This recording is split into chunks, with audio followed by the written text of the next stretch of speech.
ప్రశ్నించే వాళ్ళు ప్రశ్నిస్తున్నారు. అవునవును, ప్రశ్నించే వాళ్ళు ప్రశ్నిస్తున్నారు. ఇప్పుడు నేనేంటంటే అదే అంటున్నా, ఇప్పుడు మీకు ఇన్ని శక్తులు అంటే గత జన్మ ఉన్నప్పుడు ఇప్పుడు ఉన్న వాళ్ళలోనే ఎవరు నిజాలు చెప్తున్నారు, ఎవరు అబద్ధాలు చెప్తున్నారు తెలుసుకోవడం మీకు పెద్ద విషయం కాదు, అవునా కాదా? మరి మీరు ఎందుకు జనాలకి మంచి చేయలేనివి ఉన్నాయి అని చెప్పి మీరు ఎందుకు బయటికి రావట్లేదు అన్నది నా బయటికి రావాలన్నది సనాతన ధర్మంలో ఒక దేవుడు అన్నది దైవశక్తి అన్నది ఒక మౌనం. దేవుడు భాష అన్నది మౌనంతోనే ఉండిపోతారు. కొన్ని నిజాలు కొన్ని దేవుళ్ళను బయటికి తీసి ప్రతిష్టలు పునఃప్రతిష్టలు అభిషేకాలు జరగాలనుకున్నప్పుడు ఇట్లాంటప్పుడు బయటికి రావాలి. బయటకు వచ్చిన వాళ్ళు ఫేక్ అంటున్నారు. మరి ఫేక్ అన్న వాళ్ళని వాళ్ళు వచ్చి బయటకు వచ్చి వాళ్ళు చేయాలిగా. ఫేక్ అన్న వాళ్ళు మొత్తం ఈ కామెంట్స్ పెట్టిన వాళ్ళంతా. ఇప్పుడు ఒక అమ్మాయి ధైర్యంగా వచ్చి మాట్లాడుతుంది, మేము వచ్చి ధైర్యంగా మాట్లాడుతున్నాం, దాన్ని నిజమా అది అబద్ధమా అని తేల్చుకోవాలి. వచ్చి తేల్చుకోకుండా కామెంట్స్ పెట్టడం ఎంతవరకు నిజం దానికి? ఇప్పుడు మీరు ఈ గత జన్మ నాకు గుర్తొచ్చింది అని చెప్పి మీరు భార్యకి పిల్లలకి చెప్పారు, వాళ్ళేమన్నారు? నా ఇంట్లో ఎవరికి తెలియదు, నా గత జన్మ గురించి తెలియదు, నేను చేసే ఇది తెలియదు. అంటే మీరు భార్య పిల్లలకు కూడా దూరంగా ఉన్నారు? లేదు, అంతా కలిసే ఉంటాం. Only common man. నేను ఒక గుమస్తాగా చేస్తున్నాను అంతే. గుమస్తాగా చేస్తున్నారు. ఓకే. నా ఇంట్లో దృష్టిలో నేను చేసేది మొత్తం ఇదే. ఓకే. బయట చేసేదంతా ఇదే. బయట చేసేది ఏముంది? ఎవరికి బాగాలేకపోతే వాళ్ళ దగ్గరికి పోతా, ఎవరు పిలిపిస్తే వాళ్ళ దగ్గరికి వెళ్తుంటా వస్తుంటారు. హైదరాబాద్ డబ్బులు ఏముండదు.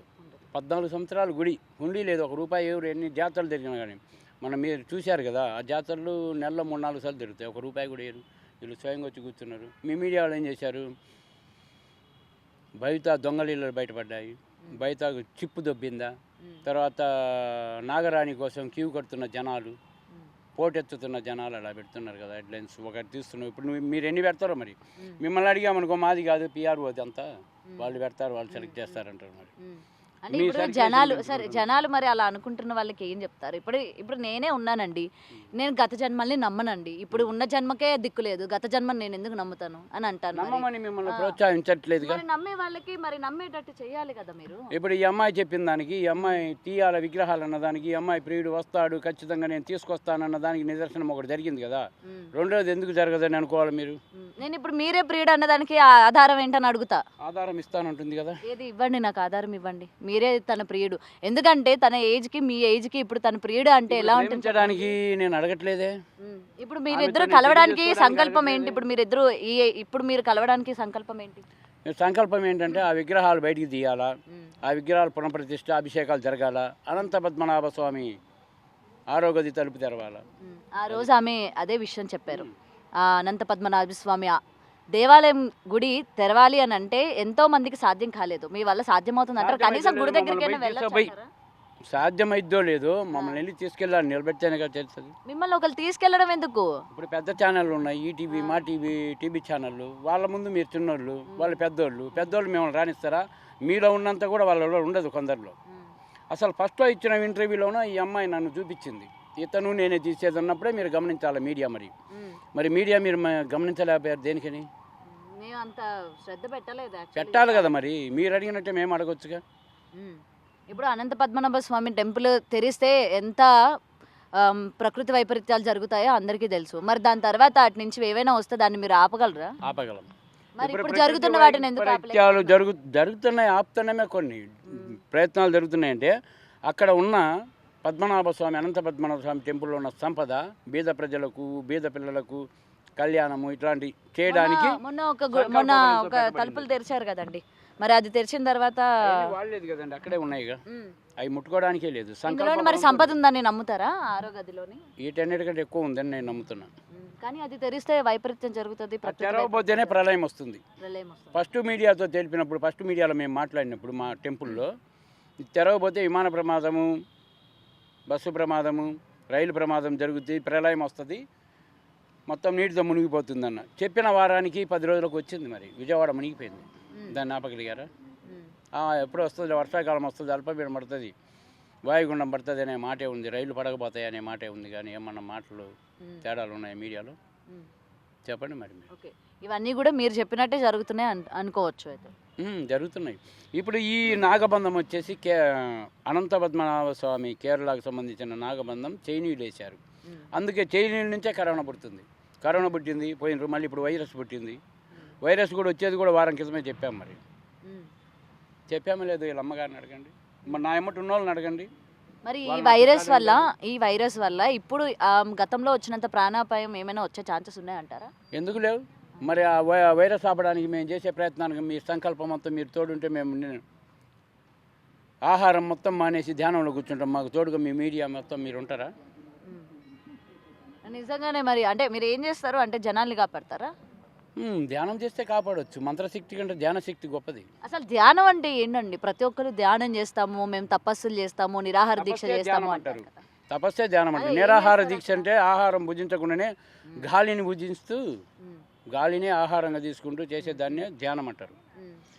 ఈ ధ్యానం వల్ల ఎన్నో మంచి జరుగుతాయి. కానీ ఈ ధ్యానం వల్ల ప్రళయాన్ని ఆపొచ్చు. అనునిత్యం ధ్యానం పరమాత్మలో లీనమంటారు కదా. ఎన్ని సంవత్సరాల్లో వస్తుందంటారు ప్రళయం? ప్రళయం అనేది రాకూడదు. వస్తే ప్రళయం ఏముంది? ప్రళయం వస్తుందని మేము చెబుతాం. ప్రళయం రాకూడదని ఆపడానికే చూడాలి, కానీ ప్రళయం వస్తుందని అందరు చెబుతారు. ప్రళయం వస్తే వీళ్ళంతా ఏడుంటారు? మనిషికి దేవుడికి తేడా ఉంది. దేవుడు ఉండాలా, మనుషులు ఉండాలి. మనుషులు ఉంటే దేవుడికిలో, దేవుడు లేకపోతే మనుషులకి లేదు. అట్లుంటుంది. ఇవన్నీ జరగాలంటే ప్రళయం ఆగాలంటే మరి పెద్ద పెద్ద పీఠాధిపతులు, మహాసాధువులు అంట, నాగ అఘోరీలు అంట, వీళ్ళంతా బయటికి రమ్మనమ్మా. హాస్పిటల్లో చాలామంది పడి ఉన్నారు. హాస్పిటల్లో పోయి చేయమను.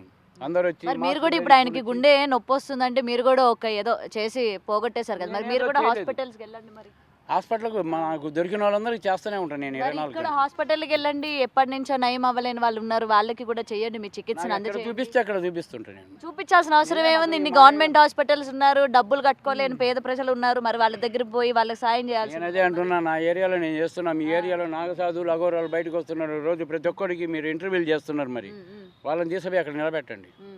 వాళ్ళు ఇట్లా మేము చేస్తామని చెప్పట్లేదు కదా, చేస్తాం. మంత్రాలు చూపిస్తున్నాం. ఎందుకు వాళ్ళు కూడా చెప్తున్నారు మేము చేస్తామని. సనాతన ధర్మం అంటుండ్రు, హిందూ ధర్మం నిలబెట్టాలంటుండ్రు. మరి కుంభాలు మెక్కుతున్నారు. మరి వీళ్ళంతా ఏం చేస్తున్నారమ్మా చెప్పండి. రాండి మరి పరీక్షించాలనుకున్నప్పుడు మేము కూర్చున్నట్టు ఆహారం మానేసి కూర్చోమను. మేమెందుకు కూర్చుంటామండి? మీరు కాదు, వాళ్ళను. మీరు మైకి పట్టుకోవాలన్నా మీకు ఉండాలిగా బలం. ఆహారం మానేసేట ఇట్లాంటివి ఉండాలి. మరి మీలాంటి వాళ్ళని ప్రశ్నించాలన్నా మాకు ఉండాలి కదా. వాళ్ళు నేను అనేది ఏంటంటే పీఠాధిపతులు, వేద పండితులు, మొన్న రీసెంట్ గా ఒక ఇష్యూలోనే అలాగే శివుడు ఉన్నాడు అని చెప్పి ఒక చిన్న పిల్లవాడు చెప్పిన తర్వాత అక్కడ అంతా కూడా తవ్వారు కదా. ఎట్టగెళ్ళకి శివాలయం అది శివుడు ఏది కూడా బయటపడలేదు. మరి ఇప్పుడు మీరు చెప్పింది కూడా బూటకం అని చెప్పి, ఏదైతే మీరు శివుడు కింద ఉన్నారు అది తవ్వండి, శివుడిని బయటకు తీయండి, అభిషేకాలు చేయండి, పూజలు చేయండి అని చెప్తున్నారు. మరి ఆ ఏరియా, ఆ ప్లేస్ అన్నది ఏంటి గుర్తుందా? అక్కడ మొన్న వరంగల్ కదా జరిగింది, అక్కడ తీశారుగా. ఎక్కడ తీశారు? వాళ్ళే పెట్టి వాళ్ళే తీశారంట. మరి మీరు కూడా అయ్యే చేయొచ్చేమో కదా, మీరే పెట్టి మీరే. మా ఏరియా కాదు కదా, మా పొలంలో అయితే ఎక్కడుంది ఇప్పుడు? విజయనగరం మా ఏరియానే కదా. మీ ఏరియానైతే మీరు ఏమన్నా సహకారం అందించండి. మరి ఎక్కడ అన్నారు? విజయనగరంలో స్పెసిఫిక్ ప్లేస్ మహాకాళి టెంపుల్లో టెంపుల్ కాడ, టెంపుల్ కింద ఏం లేదు, ఎదురుగుంది అంత దూరంలో. మరి ఎదురుగా ఉంటే ప్రజలకి తీయడానికి ఏముంది? దేవుడు అక్కడ ఉన్నాడు, పూజలు అందుకోవడానికి రెడీగా ఉన్నాడు అన్నప్పుడు ప్రజలు సహకారం ఇస్తారు. అక్కడ టెంపుల్ అతను అలాంటి తీస్తే గవర్నమెంట్ ఆ టెంపుల్ను ఆక్రమిస్తుందని, గవర్నమెంట్లో కలుపుతుందని అతని భయం. అతను బీహార్ నుంచి వచ్చి అక్కడ ఉన్నాడు. గవర్నమెంట్ కలిపితే ఏముంది, వాళ్ళు చూసుకుంటారు. వాళ్ళకి వచ్చే ఆదాయం పోతుంది కదా. ఇప్పుడు ఆదాయం ఎవరికి కావాలి? దేవుడి అభిషేకాలు, దేవుడికి అది కదా కావాలి. కరెక్టే కదమ్మా, అభిషేకాలు కావాలి. ఎంతమంది రోజు గుడికి వస్తున్నారు, ఎంతమంది చిల్లరేస్తున్నారు. దేవుడు కూడా అడుక్కునే రీతిలో కూర్చోన్నాడు, దేవుడికి చిల్లరేస్తున్నారు. ఆ చిల్లరే దొంగలు ఎత్తకపోతున్నారు, వచ్చిన వాళ్ళు వాళ్ళు పంచుకుంటున్నారు. దేవుడికి సంబంధించిన డబ్బంతా ఎక్కడికి పోతుందమ్మా? తిరుపతిలో ఎంత వస్తుంది, ఎక్కడికి పోతుంది? యాదగిరి ఇట్లా వస్తుంది. మరి ఎవరికైనా పేద ప్రజలకు అమ్ముతుందా, వాళ్ళ ఖజానాలకు చేరుతుందా? నన్ను కాదు ప్రశ్నించారు, మీరు అలాంటివి ప్రశ్నించారు. మరి బీద ప్రజలకు ఏం జరుగుతుంది?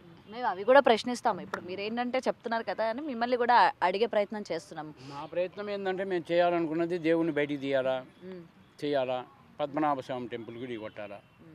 మరి వీళ్ళందరూ అఘోరాలు, నాగసాధు ఎంతోమంది ఉన్నారు, పోయి తీయొచ్చుగా. మరి ఇలాంటి ప్రసంగాలు పెట్టడం కాదు, చేసి చూపించాలా.